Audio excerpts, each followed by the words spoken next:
Alright, so here's that heat tape thing. You're going to have a little connector here for heat and one here for temp, and they're going to be labeled. Make sure those guys are plugged in. They're going to basically plug into this heat tape. The one that's temp is your sensor here, and heat is going to be the power for the tape here.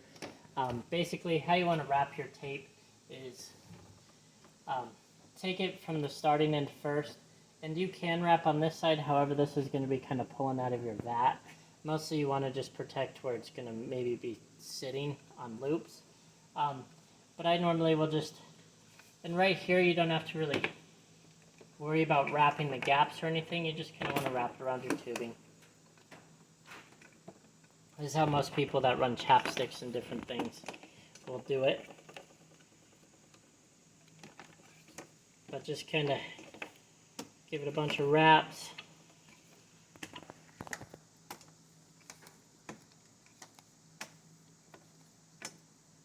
Basically until you got a little leg like that. Then what you want to do is kind of bring your wraps over to your nozzle. And sometimes the tubing's a little sticky, so it likes to stick, which is good and bad. I'll usually go like that, and then just kind of either wrap it around here, wrap it around the back side of this. I'm just going to stick it in that little gap there for a second. Just kind of from there we can move this tape up and down and all around wherever we want. Something like that. And then I'm just going to take the wire here and just kind of lift it up and over.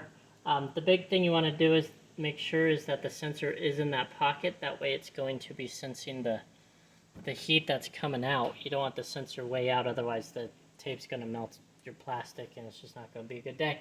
So make sure that's always on there. Got your E-stop on here. Just make sure that's always popped up. You pop it up by turning it. This little thing is going to come on. We got the how-to video on how to run the stationary filler, but so this is your temp controller here. If you flip the switch all the way to on, it's going to turn on.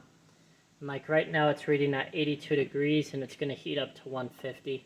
If I did want to, this tubing, this clear stuff could only handle 165, so that's why I have it at 150. But if you did want to adjust your temperature, you just use those up and down buttons there. Go ahead and hit set. And the first time it's probably going to overshoot pretty good here. As you can see, it's going up to like 155. But now it's going to kind of cool back down here a little bit, especially once you're just running fluid or product through the line versus just air.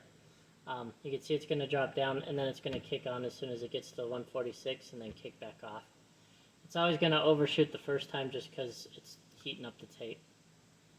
So you can see there it heated on and kicked it off. You're always going to be about a +1 on your temperature there. So that'll just keep your line warm and the fluid warm.